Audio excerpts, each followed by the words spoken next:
Hello दोस्तों, कैसे हैं आप सब लोग। उम्मीद करते हैं सभी लोग अच्छे होंगे। दोस्तों, अभी तक हमने वोकेबलरी में सिनोनिम्स को पढ़ा था लास्ट 3 क्लासेस में। और ये सिनोनिम सारी एसएससी द्वारा कंडक्ट किए एग्जाम में आई हुई हैं और बहुत इंपॉर्टेंट हैं। और आज हम उसका आगे बढ़ते हुए कुछ चेंजेस करते हैं। आज हम क्लास में पढ़ेंगे वन वर्ड सब्सटीट्यूशन। ये भी सारे इंपॉर्टेंट वन वर्ड हैं जो प्रीवियस एसएससी द्वारा कंडक्ट एग्जाम में आए हुए हैं और भी सारे एग्जाम में आते रहते हैं। तो ठीक है, शुरू करते हैं आज। हम पहला मेरा वन वर्ड क्या कहता है। हाँ, उससे पहले दोस्तों मैं कहना चाहूँगा, अगर आपको मेरी बुक अच्छी लग रही हो, मेरा पढ़ाई अच्छा लगे, प्लीज़ मेरे चैनल को लाइक शेयर और सब्सक्राइब कर लें प्लीज़। ठीक है, तो आज हम शुरू करते हैं। अपना पहला वन वर्ड मेरा क्या कहता है। A person, a person who has no money to pay off his डेप्ट। एक ऐसा पर्सन जो जिसके पास मनी नहीं है टू पे हिज डेप्ट, अपने अपने ऋण को पे करने के लिए। ऐसा पर्सन क्या कहता है, इंसॉल्वेंट। वन वर्ड में से देखा जाए तो इंसॉल्वेंट मतलब दिवालिया, यानी कि एक ऐसा पर्सन जिसके पास अपना ऋण चुकाने के लिए मनी नहीं है तो वो इंसॉल्वेंट कहलाए, यानी वो पर्सन क्या, दिवालिया। यानी मेरा ऑप्शन नंबर कौन सा जाए, option number A, insolvent. Second मेरा वन वर्ड क्या है, one few words uttered impulsively about God. Words uttered मतलब बोलता है, इम्पल्सली मतलब जो नास्तिक टाइप के होते हैं ना, वो अबाउट गॉड, जो भगवान के बारे में कहते हैं, मतलब ईश निंदा करते हैं, बोलते हैं हमेशा भगवान को, मतलब नहीं मानते हैं और मतलब नास्तिक टाइप होते हैं, वो पर्सन क्या कहलाते हैं, वो पर्सन होते हैं ब्लास्फेमी। ब्लास्फेमी मतलब ईश निंदा करना, मतलब भगवान को हमेशा उनको क्रिटिसाइज करना। तो ऐसे पर्सन ब्लास्फेमी कहलाते हैं। तो दूसरे का मेरा ऑप्शन क्या होगा, option number D. Number 3, in number of ships. In number of ships यानी कि बहुत सारे भेड़ों का झुंड क्या कहलाता है, फ्लीट। फ्लीट कहलाता है। ऑप्शन नंबर मेरा ए सही आएगा। फोर्थ मेरा क्या है, one who compiles a dictionary. One who compile dictionary, जो डिक्शनरी को कंपाइल करता है यानी कि बनाता है, वो क्या कहलाता है, लेक्सिकोग्राफर। एक ऐसा पर्सन जो डिक्शनरी को कंपाइल करता है वो क्या कहलाता है, lexicographer. Option number B, fourth का ऑप्शन नंबर बी हो गया। फिफ्थ मेरा क्या कहता है, a test in which cells from diseased organs are removed and tested. A test in which, एक ऐसा टेस्ट जिसमें सेल्स फ्रॉम डिसीज, जिसमें सेल्स क्या होती हैं, जिसमें सेल्स होती हैं ना ऑर्गन से रिमूव की जाती हैं, उस टेस्ट को क्या कहते हैं, बायोप्सी। हम जरा इसका आपको डिटेल में बता दें। बायोप्सी एक्चुअली क्या होता है, बायोप्सी जो होता है एक जिंदा आदमी का होता है, जिसमें ऑर्गन्स के ऊपर जो सेल अनवांटेड सेल होती है ना वो रिमूव की जाती हैं। स्पेशली ये कैंसर में होता है। कैंसर में क्या होता है, अनवांटेड सेल बढ़ जाती है, वो कैंसर कहलाता है। तो बायोप्सी के द्वारा किसी ऑर्गन के ऊपर अगर सेल्स ऐसी इकट्ठी हो जाती है ना तो उसको ना इसके द्वारा ऑपरेशन के द्वारा हटाया जाता है। ये ऑपरेशन नाम मात्र का होता है, इसमें कैमरा से बायोप्सी की जाती है। तो वो टेस्ट जो होता है ना वो बायोप्सी कहलाता है। यानी फिफ्थ मेरा ऑप्शन नंबर क्या हो जाए, ए, बायोप्सी। नाइन्थ मेरा क्या है, place that provides refugee.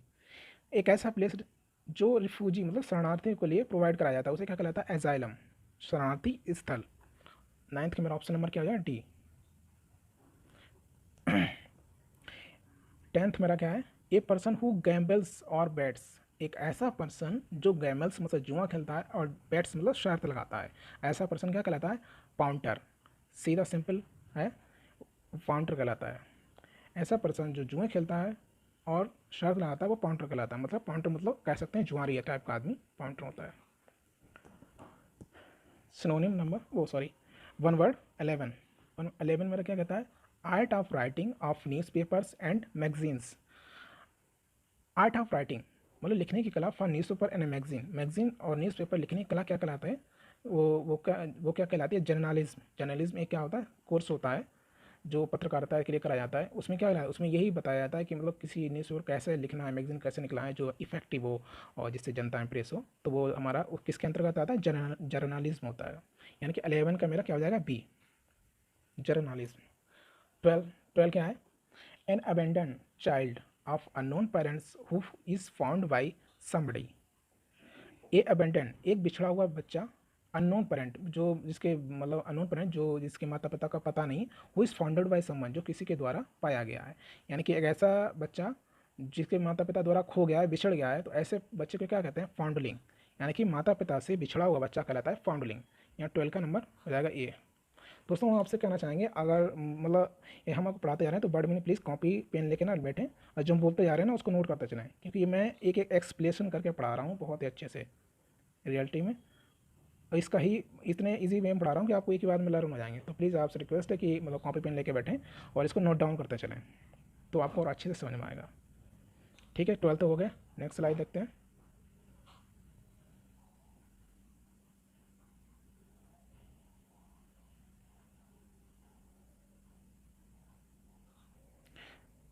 Sorry for disturbance, slide हट गई थी।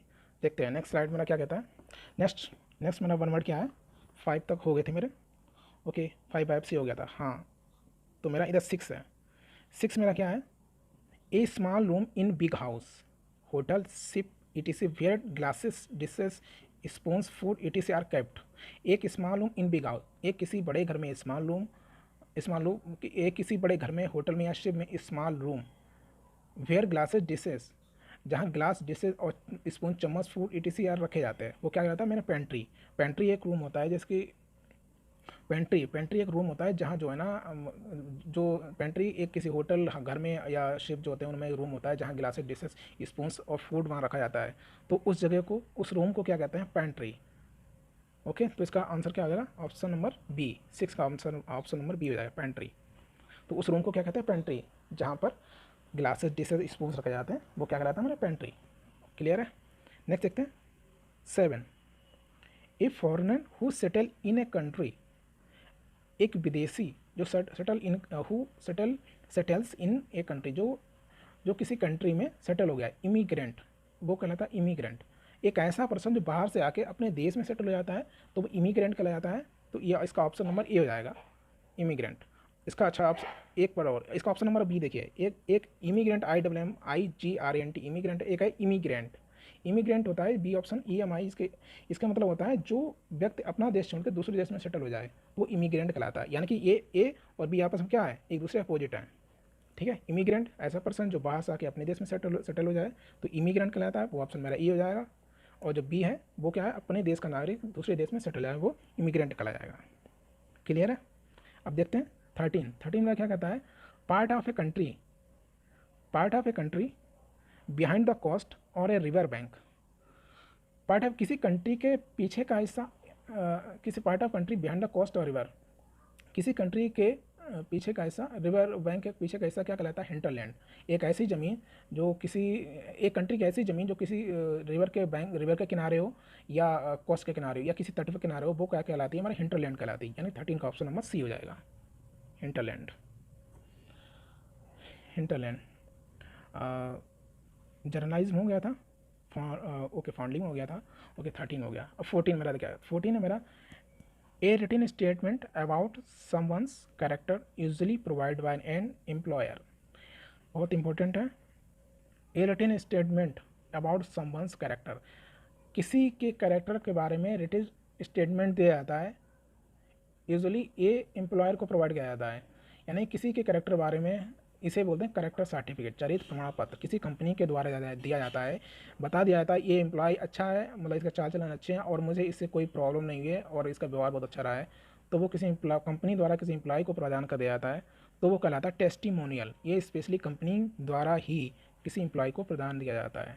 तो कहना मतलब है written statement about someone's character, एक किसी के बारे में, किसी के कैरेक्टर के बारे में रिटन स्टेटमेंट दिया जाता है, usually provided by an employer, जो कि साधारणतः एम्प्लॉयर को प्रदान किया जाता है, वो टेस्टिमोनियल कहलाता है। यानी 14 मेरा ऑप्शन आंसर क्या हो जाएगा, ए। 15 देखिए, one who does not make mistakes.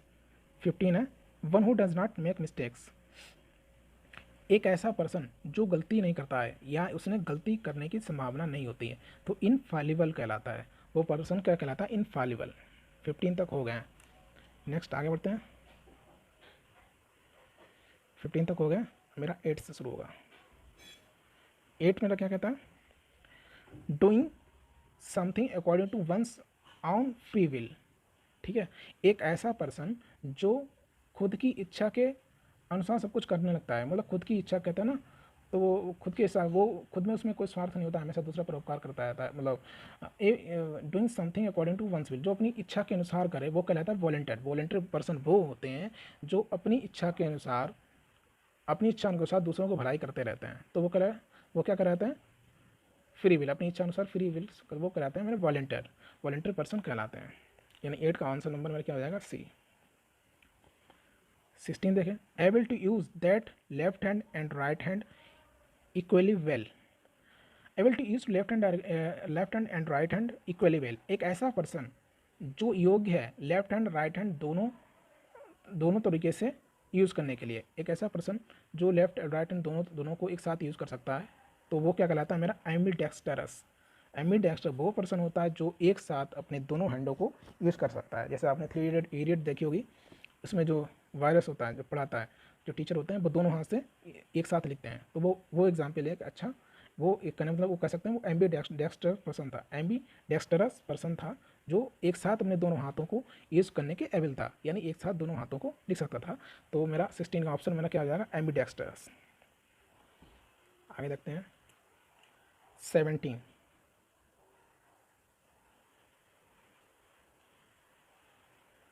हाँ जी 17 क्या है मेरा, वन हु हेट्स वुमेन, एक ऐसा पर्सन जो औरतों से घृणा करता है, वो मेरा कहलाता है मिसोगाइनिस्ट।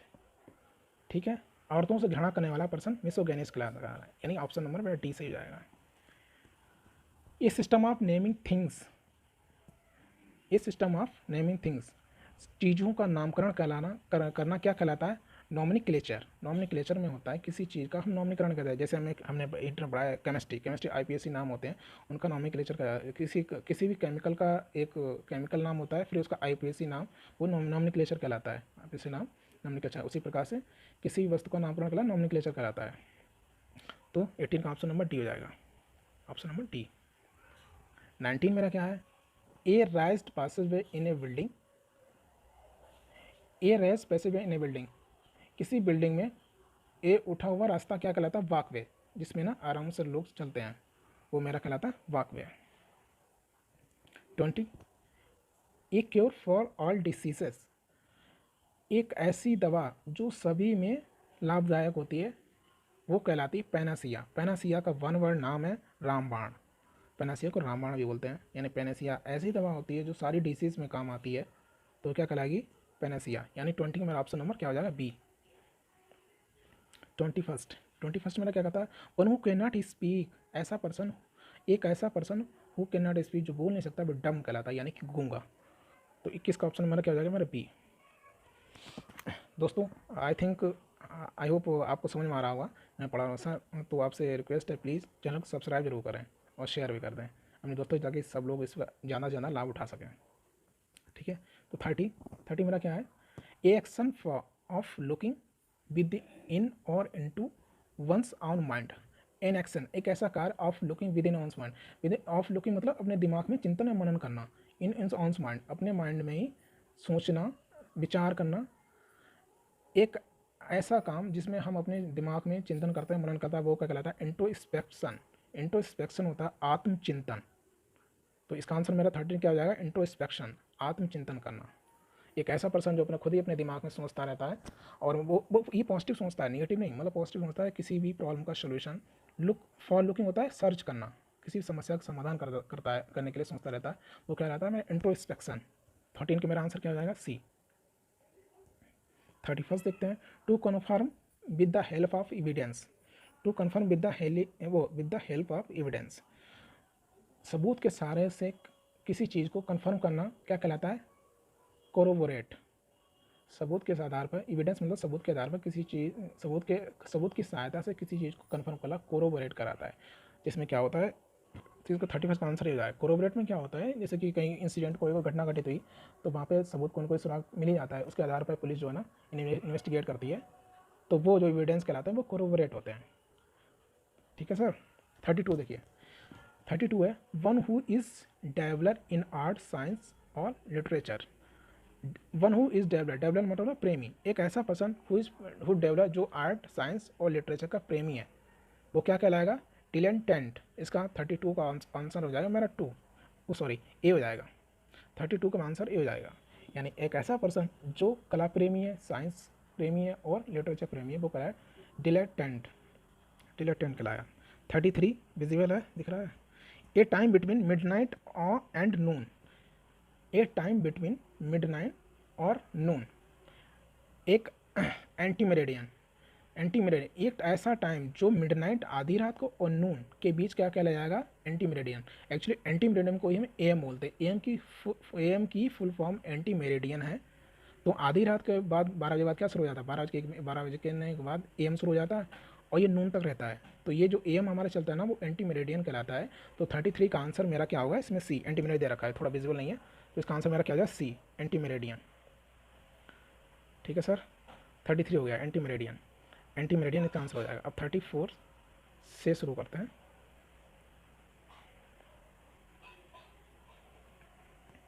हाँ 34 इधर, इधर 22 देखते हैं पहले। 22 क्या है मेरा, 22 है प्रिटेंडिंग टू कैटल। कैटल में चौपाई होता है, चौपाई से संबंधित जानवरों क्या बोलते हैं, वोवाइन वो जानवर होते हैं जो चौपाई से संबंधित होते हैं, वो क्या कहलाते हैं, कैटल। सॉरी, वो कैटल क्या कहलाते हैं, बोवाइन। कभी कभार बोवाइन आ जाता है, सिनोनिम में कैटल भी दे देते हैं, तो कैटल का सिनोनिम बोवाइन हो जाएगा, डायरेक्ट सिनोनिम। 22 का आंसर हमारा क्या हो जाएगा, bovine, c. 23, to look at someone in angry और थ्रेटनिंग वे। बहुत अच्छा सिनोनिम है। किसी को, टू लुक समवन, किसी को देखना, इन एंग्री और थ्रेटनिंग, किसी को गुस्से में देखना और थ्रेटनिंग धमकाने से, कहते किसी गुस्से में देखना धमकाना, तो ग्लोरिंग होता है। ग्लोरिंग मतलब हम इतनी तेज उससे देख रहे हैं, मेरी आँखें गुस्से मारे लाल हो गई, तो किसी भी धमकाने भरी दृष्टि से देखना, हड़काना जिसे बोलते हैं, तो वो क्या कहता है, ग्लोअर कहलाता है। ग्लोअर किसी को एक्चुअली बहुत बुरी तरीके से घूरना होता है, इन गुस्सा है, तो ग्लोअर। 23 का मेरा आंसर हो जाएगा A, glower. 24, a post with little work but high salary. एक ऐसी पोस्ट है जिसमें लिटिल वर्क, इसमें काम बहुत छोटा जरा सा है, बट हाई सैलरी, जिसमें सैलरी ज़्यादा है। यानी कि ऐसा काम, एक ऐसी जॉब है जिसमें सैलरी ज़्यादा है, काम बहुत छोटा सा है, तो वो क्या कहलाता है, सानिक्योर। सानिक्योर जॉब जो होती है ना, जिसमें सैलरी बहुत हाई होती है, काम नाम मात्र का होता है, तो सानिक्योर जॉब कहते हैं ना, मेरी सानिक्योर जॉब है, यानी कि मेरा काम कम है और सैलरी बहुत ज़्यादा है। तो 24 का ऑप्शन मेरा क्या आ जाएगा, सी, सानिक्योर। 25, someone that causes death, something that causes death. Something कुछ ऐसी चीज़ है जो कॉजेज डेथ, जो डेथ का कारण बनी है, तो क्या है, फैटल। फैटल होता है घातक, प्राण घातक, यानी फैटल घातक है। जो फेटल वही चीज़ होती है जो प्राण के लिए नुकसान करती है, यानी उससे हमारी डेथ हो जाती है, वो चीज़ कहलाती है फेटल। 25 का आंसर हो जाएगा मेरा बी। 26 का देखते हैं, ए पर्सन हु राइट्स डेकोरेटिवली। डेकोरेटिवली होता है, ए पर्सन हु राइट्स डेकोरेटिवली, एक ऐसा पर्सन जो सजा के लिखता है, वो क्या कहलाता है, कैलीग्राफर। एक ऐसा पर्सन, कैलीग्राफर ऐसा पर्सन होता है जिसे पता होता है हमें कैसे लिखना है कि जो है अच्छे मार्क्स मिलें, तो वो कहलाता है मेरा कैलीग्राफर, यानी 26 मेरा ए आंसर होता है। कैलीग्राफर पर्सन जो है ना, हर एक चीज़ को सजा के लिखता है, तो वो कैलीग्राफर कहलाता है। 34 आ गया मेरा इधर। 34 मेरा कहता है still existing and known. Still मतलब अभी एग्जिस्ट है और जाना हुआ है, मतलब इस समय जो वर्तमान में इस टाइम में जो चीज़ एग्जिस्ट करती है और नोन है, इस दुनिया में कोई चीज़ है जो एग्जिस्ट कर रही है, एग्जिस्ट मतलब है, निहित है, और नोन है, जाने, वो कहलाता है एक्सटेंट। एक्सटेंट होता है वर्तमान में जो चीज़ एग्जिस्ट है उसे सब लोगों को जानते हैं, है नहीं, ओके। तो जैसे कि अब ये हमारा गोल्ड है, गोल्ड क्या है, इस दुनिया में है, ठीक है, उसे सब जानते भी है। सोना कैसा होता है, सोना पीला होता है, कितने कैरेट का शुद्ध सोना होता है, उसके बारे में फीचर्स भी जानते हैं, तो उसे बोलते हैं गोल्ड इज एक्सटेंट मेटल, ठीक है नहीं। 35, फियर ऑफ हाइट, जिसको हाइट से डर लगता है वो क्या कहलाता है, एक्रोफोबिया। एक्रोफोबिया ऐसा पर्सन होता है जिसको हाइट से डर लगता है, तो 35 का आंसर क्या आ जाएगा मेरा, सी, एक्रोफोबिया। 36, द हाइएस्ट पॉइंट, एक ऐसा हाईएस्ट पॉइंट, किसी भी चीज़ का हाईएस्ट पॉइंट क्या बोलते हैं, जीनत। जीनत होता है किसी चीज़ का हाईएस्ट पॉइंट, वो जीनत कहलाता है। तो 30 का आंसर नंबर ए हो जाएगा। 37, feeling inside you which tells you what is right and what is wrong. Feeling inside you, एक ऐसी फीलिंग जो हम अपने अंदर महसूस करते हैं, क्या सही है क्या गलत, वो क्या कहलाता है, कॉन्साइंसी। 37 का हमारा कॉन्साइंसी है, बी ऑप्शन। कॉन्साइंसी एक ऐसा पर्सन होता है, कॉन्साइंसी ऐसे पर्सन होते हैं जिनके अंदर से फीलिंग आने लगती है, जो इतने समझदार होते हैं, वो समझने लगते हैं क्या चीज़ सही है क्या गलत, वो कॉन्साइंसी होता है। कॉन्साइंसी पर्सन बहुत ही अच्छे होते हैं, ये हर एक आदमी को ऐसा होना चाहिए, जिससे हमें कोई गलत हो जाए तुरंत भाप लें, हाँ गलत हो रहा है, इसे तुरंत रोकना चाहिए, गलत हो रहा है तो क्यों हो रहा है, तो ऐसे पर्सन होता है, कॉन्साइंसी कराता है। 38 विजिबल है, हल्का सा है, दिख रहा है। Release of a prisoner from jail on certain terms and condition. Release of a person, किसी पर्सन को, किसी प्रिजनर को जेल से रिलीज करा गया on certain terms and condition को, on certain terms and conditions. किसी प्रिजनर को, किसी कैदी को जेल से किसी टर्म्स और कंडीशन के आधार पर, किसी टर्म्स और कंडीशन आधार पर रिहा करना क्या कहलाता है, पैरोल। पैरोल, तो 38 का आंसर होता है ए, पैरोल।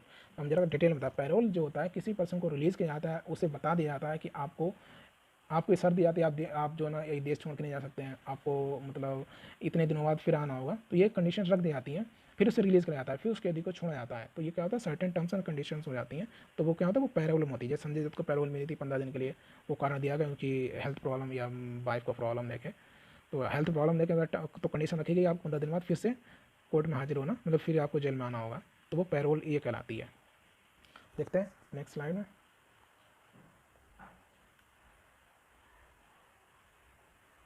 26 तो हो गया था, ओके कैलीग्राफ हो गया। हाँ 27 देखिए, ए पर्सन हु लव्स मैनकाइंड, एक ऐसा पर्सन जो मैनकाइंड मतलब मानवता को प्रेम करता है, वो क्या कहलाता है, फिलैंथ्रोपिस्ट।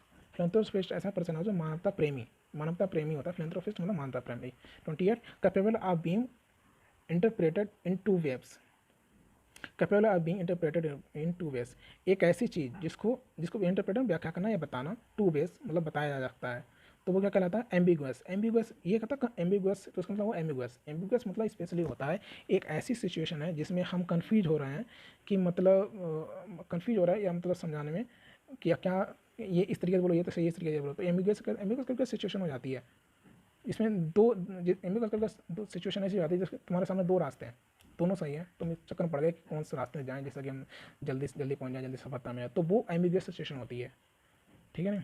एम्बिगुअस सिचुएशन होती है, हमेशा कंडीशंस होती है, एम्बिगुअस परिस्थिति होती है जो हमें कंफ्यूज करने वाली है, जिसमें दो रास्ते दे रखे हैं, हमें पता नहीं होता किस पे जाना क्या नहीं, तो वो कहलाता है एम्बिगुअस, ठीक है जी।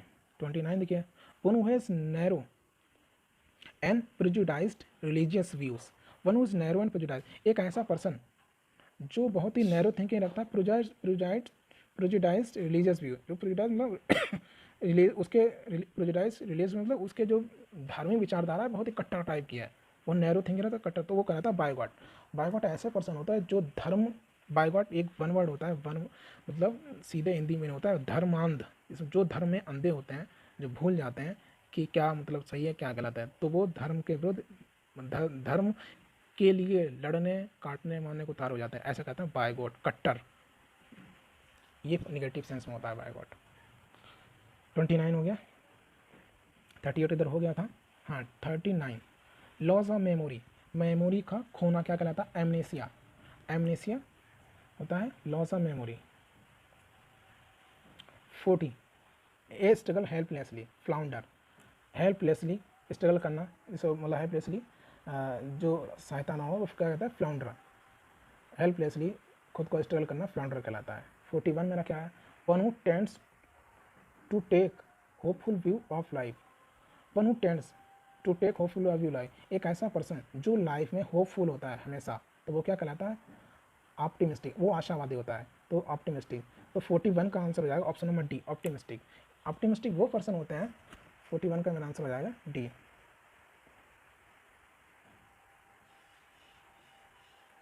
41 मेरा आंसर हो जाएगा डी, ऑप्टिमिस्टिक। ऑप्टिमिस्टिक वो पर्सन होते हैं जो हमेशा लाइफ में पॉजिटिव सोचते हैं, यानी वो सोचते हैं हम हैं तो सब कुछ कर सकते हैं, खुद में विश्वास होता है, यानी आशावादी, सीधा मतलब तो ऑप्टिमिस्टिक आशावादी, जो हमेशा लाइफ के प्रति मतलब पॉजिटिव रहता है। तो दोस्तों आज के लिए क्लास में इतना रखते हैं, ये हमने वन वर्ड आज 41 तक कवर किया है, और ये सारे बहुत इंपॉर्टेंट है, आप सभी लोग इनको प्लीज़ वीडियो देखें और लर्न करें और कॉपी पेन लेके जरूर लिख लें। ये सारे सिनोनिम ये सारे वन वर्ड कहीं ना कहीं आए हुए हैं। तो दोस्तों अगर आपको मेरे अगर क्लास आपको अच्छी लगे तो प्लीज़ मैं कमेंट बॉक्स में बताएं, और प्लीज़ बताएं मुझे क्या इंप्रूवमेंट और भी कर सकते हैं, और आपसे रिक्वेस्ट है प्लीज़ मेरे चैनल सब्सक्राइब करें, लाइक और शेयर करें। तो आज के लिए क्लास इतना रखते हैं, ये मेरी वन वर्ड की फर्स्ट क्लास थी, अगली सेकंड क्लास मेरी होगी, उसमें हम इससे आगे पढ़ेंगे। तो ठीक है सर, तो आज के लिए हम इतना रखते हैं, बाय बाय।